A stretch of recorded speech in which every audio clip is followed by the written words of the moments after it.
يا رب بالمصطفى بلغ مقاصدنا واغفر لنا ما مات يا واسع الكرم. مولاي صل وسلم دائما ابدا على حبيبك خير الخلق كلهم. يا رسول الله الجحا يا حبيب الله اسمع قولنا إننا في بحر مهد مغرق. خذ يدي سهل لنا أشكالنا. قال الله تعالى وتبارك وتعالى في شان حبيبه الكريم الأمين إن الله وملائكته يصلون على النبي يا أيها الذين آمنوا صلوا عليه وسلموا تسليما. الصلاة والسلام عليك يا رسول الله وعلى آلك وأصحابك الأخيار. الصلاة والسلام عليك يا نبي الله وعلى آلك وأصحابك يا نور الله. الصلاة والسلام عليك يا رحمة للعالمين وعلى آلك وأصحابك يا شفيع المذنبين. وہی اصل مکان ہے، وہی لا مکان ہے. مکان کیا شے انداز بیاں ہے. خضر کیا بتائے کیا بتلائے، گر ماہی کہے دریا کہاں ہے. مٹا دیا میرے ساقی نے میرا عالم منو تو الہ کے مجھ کو میں لا الہ الا ہوں.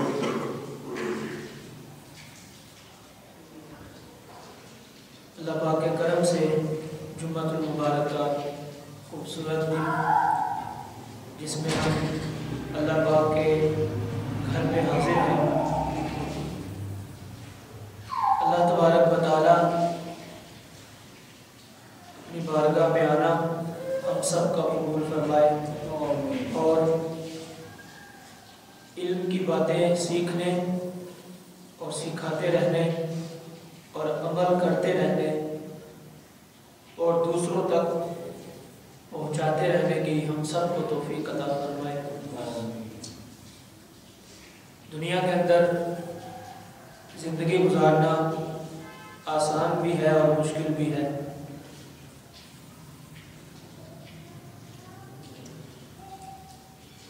جس چیز کو ہم آسان سمجھتے ہیں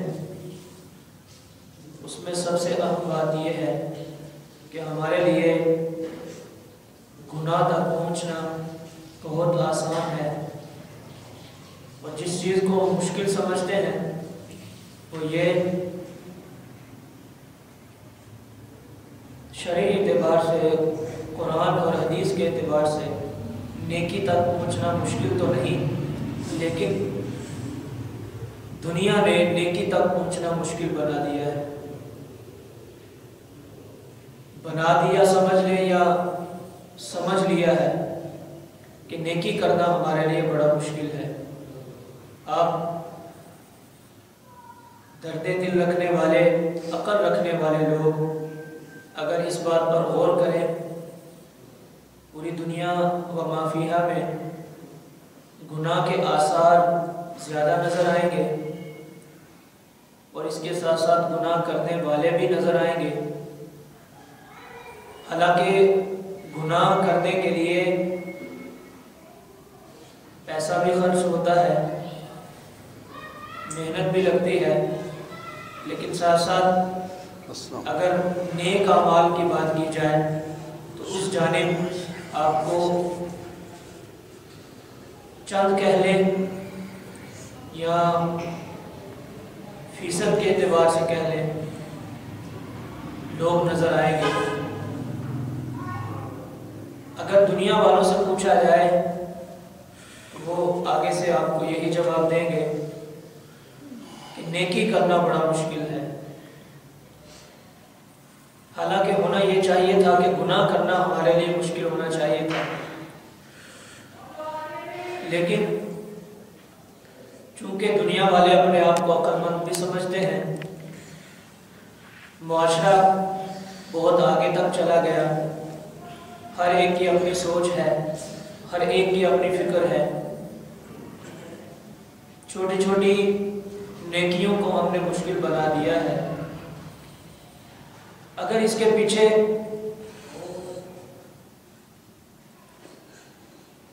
ایک ہی بات دیکھی جائے، اگر غور کیا جائے، سمجھ کر اگر بات سنی جائے یا بات کو سنایا جائے، تو ایک ہی بات نظر آتی ہے کہ انسان کے دل کے اندر اللہ کا خوف نہیں ہے۔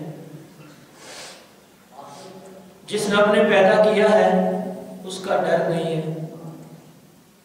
جب خوف انسان کے دل سے چلا گیا، انسان کے دل سے مٹ گیا، پھر وہ ہر کام کو سینہ کھول کر سرے بازار سرے عام کرنے کی کوشش کرتا ہے، کیونکہ اس کے دل میں خوف خدا نہیں۔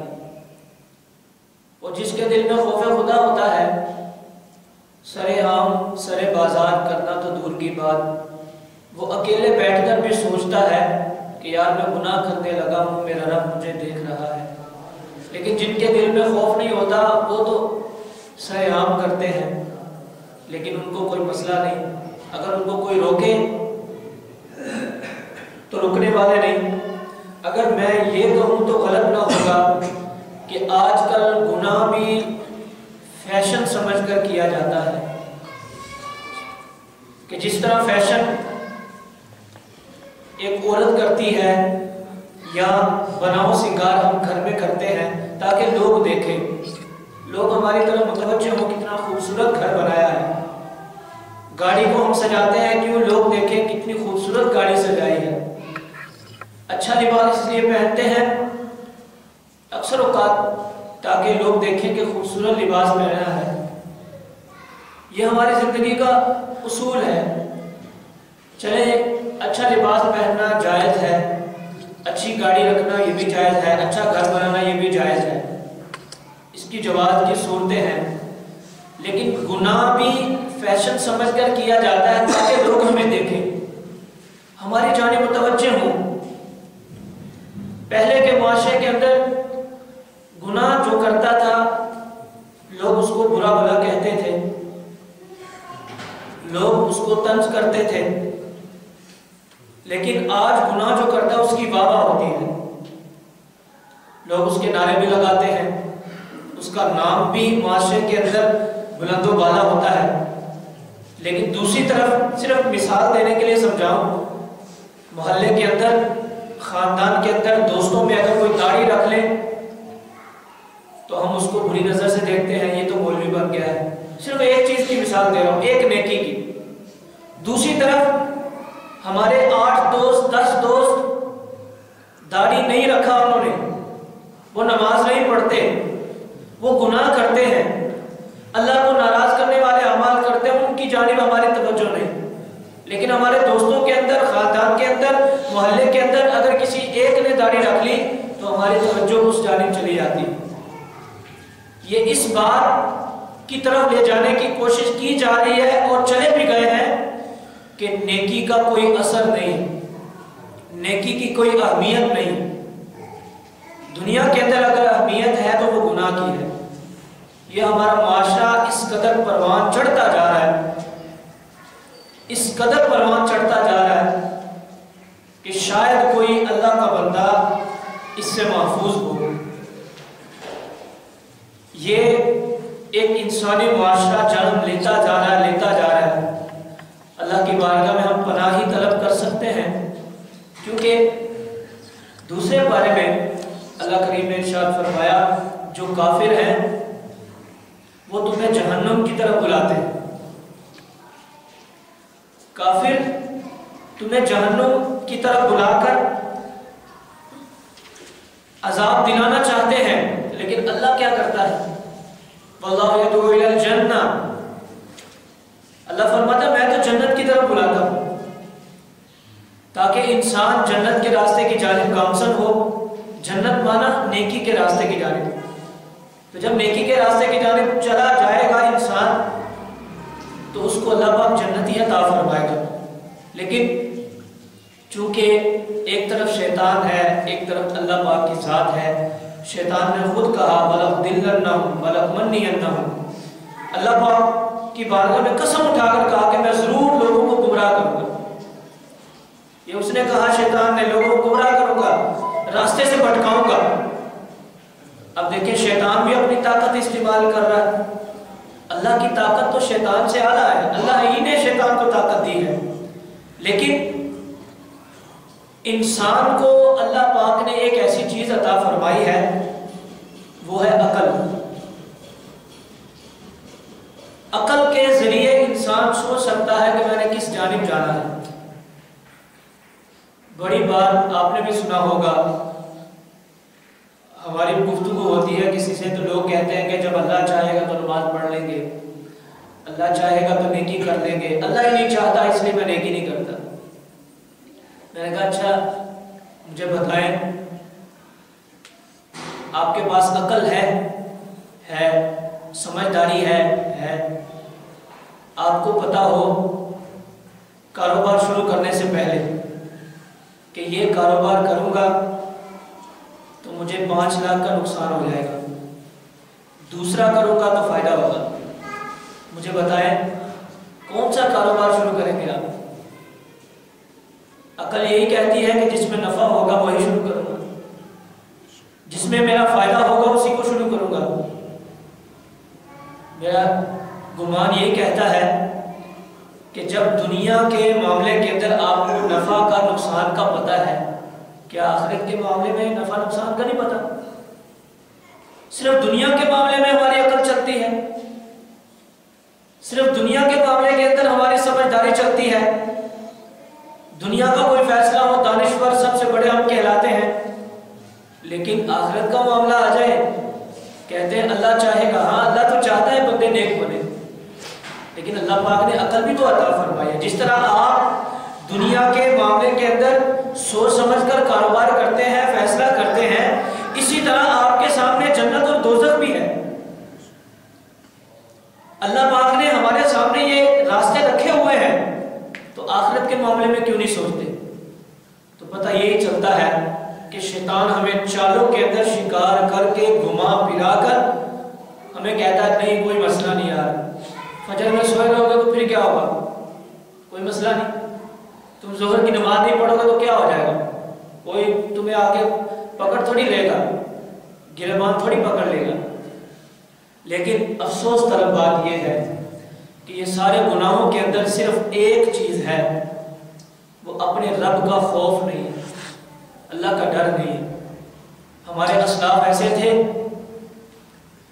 کہ صرف گناہ کے بارے میں ان کے ذہن کے اندر خیال پیدا ہو جاتا، صرف سوچ لیتے کہ گناہ کا خیال آتا تو فوراً ہی وہ اپنے آپ کو ایسی ایسی سزائیں دیتے کہ تاریخ اس بات کی گواہ ہے۔ بنی اسرائیل کے اندر ایک بہت بڑا نیک شخص تھا، ایماندار، تو کسی کے ساتھ اس کی دشمنی ہو گئی خاندانی اعتبار سے۔ جو دشمن بنا اس نے کہا بڑا یہ نیک ہے، اس کے اوپر الزام لگوانا چاہیے تاکہ اس کی ضلالت ہو، یہ معاشرے کے اندر بے عزت ہو جائے۔ اس نے ایک عورت کو چنا جو دشمن تھا، عورت کو کہا تمہیں میں اتنے پیسے دوں گا، تم کسی طریقے سے اس اللہ کے بندے کے اوپر الزام لگا دو تاکہ اس کی تذلیل ہو، جو یہ معاشرے کے اندر نیک مشہور ہے یہ بدکار مشہور ہو جائے۔ ایک رات اتفاق ایسے ہوا، بارش ہو رہی تھی، سخت سردی کی رات تھی، وہی عورت اپنے گھر سے نکلتی ہے،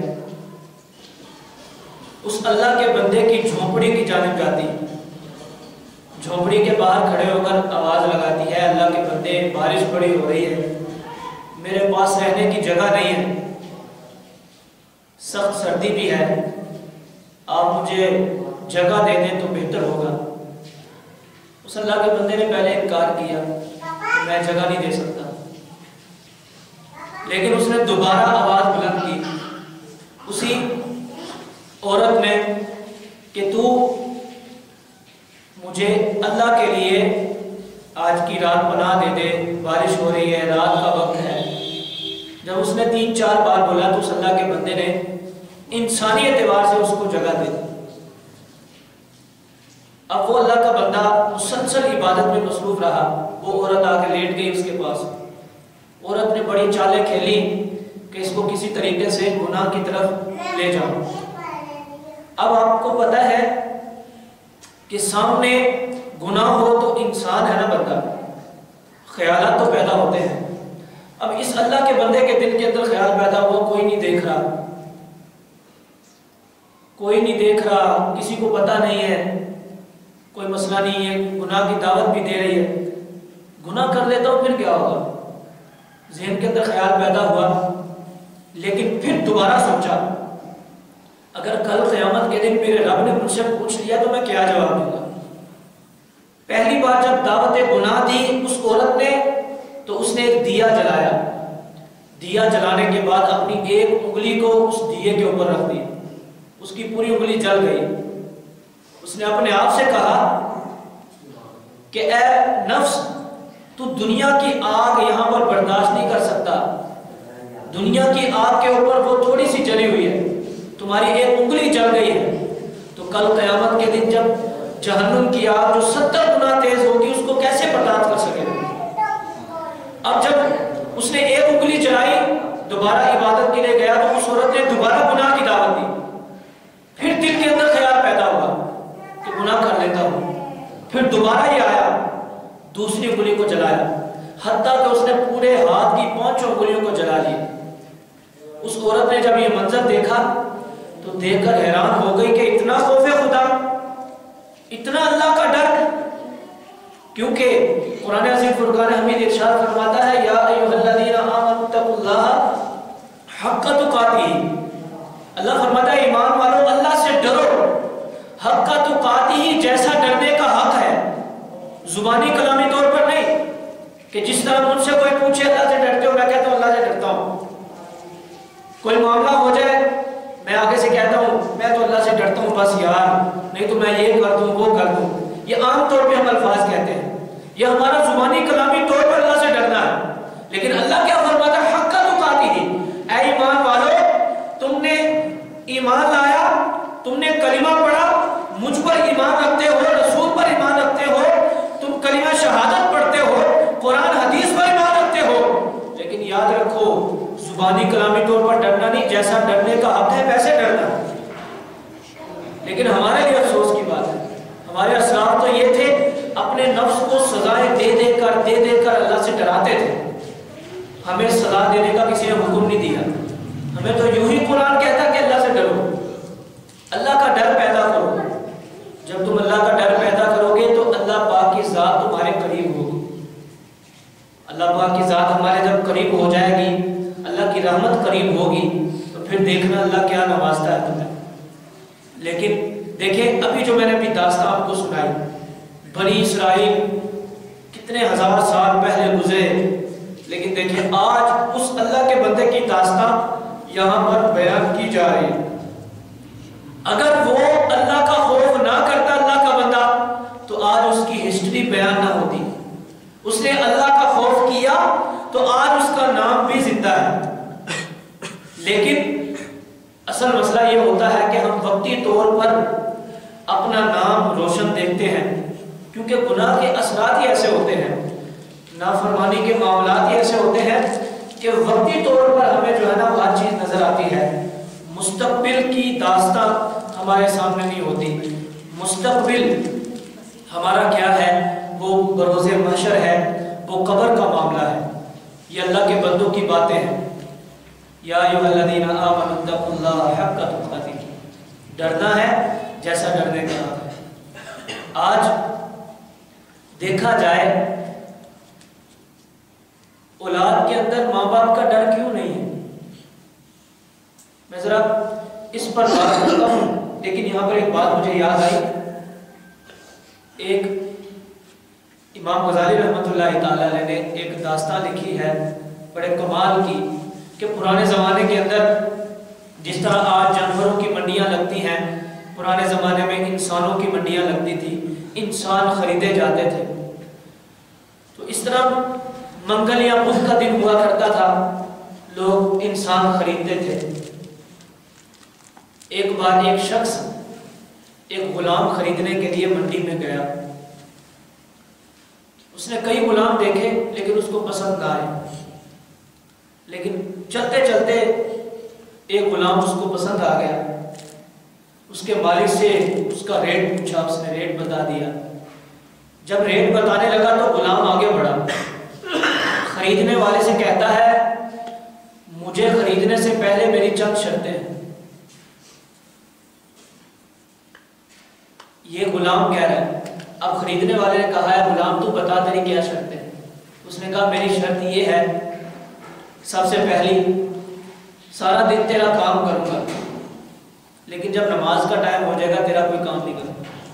تو میرا مالک ضرور ہے لیکن نماز کے وقت میرا مالک کوئی اور بھی ہے، اس کی میں نے بندگی کر دی۔ اس نے کہا ٹھیک ہے تیری شرط منظور ہے۔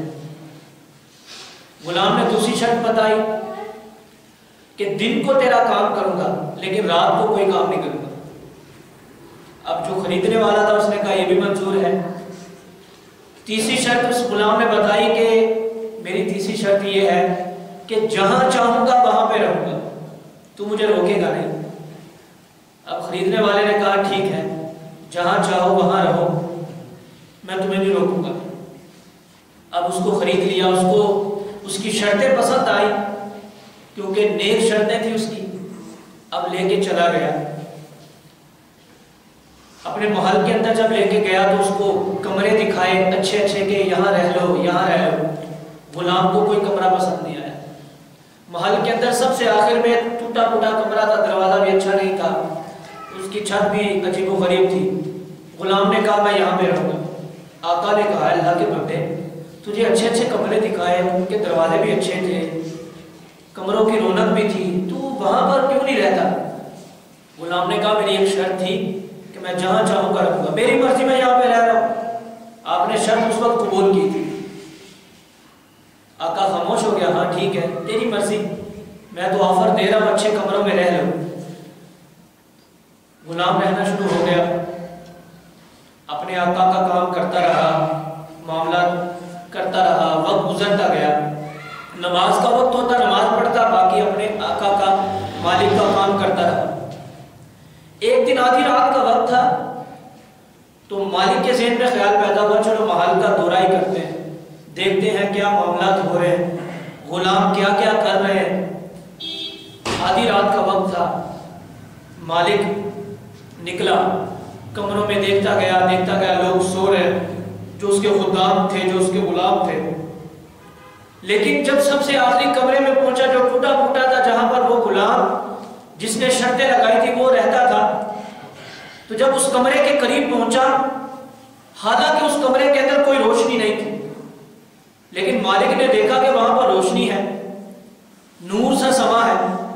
بڑا حیران ہوا، دروازے کے قریب پہنچتا ہے، دروازہ تھوڑا سا کھولا جو پہلے ٹوٹا ہوا تھا، کیا دیکھتا ہے اور دیکھ کر حیران ہو جاتا ہے کہ آسمان سے ایک نور اس کمرے کے اندر داخل ہوا ہے، اور وہ غلام کر کیا رہا ہے آدھی رات کے وقت جب ساری دنیا سو رہی ہے، ساری دنیا نیند کی آغوش میں پڑی ہوئی ہے، وہ غلام اللہ کا بندہ حالت سجدہ میں ہے۔ اور حالت سجدہ میں کیا کہہ رہا تھا؟ دعا کیا کر رہا تھا؟ استغاثہ اللہ کی بارگاہ میں کیا پیش کر رہا تھا؟ اے اللہ میں تیری عبادت نہ کر سکا، تیری بندگی نہ کر سکا، تیرا ذکر نہ کر سکا، یا اللہ اگر میرے پاس ٹائم ہوتا میں دن کو بھی تیری عبادت کرتا، اگر میں نے دنیا کے مالک کی فرما برداری نہ کرنی ہوتی جو مجھ پر ضروری ہے تو میرا دن کو بھی تسبیح و تحلیل کرتا، تیرا نام لیتا، روزہ رکھتا۔ اس طرح آہوازاری کرتے ہوئے ہزاروں کی طرح رو رہا ہے اور اللہ کی بارگاہ میں عرض کر رہا مولا مجھے معاف کر دے، میں تیری بندگی نہ کر سکا، تیری عبادت نہ کر سکا، تجھے راضی کرنے کی کوشش نہ کر سکا۔ یہ آہوازاری کرتے کرتے رو رہا تھا سجدے کی حالت میں۔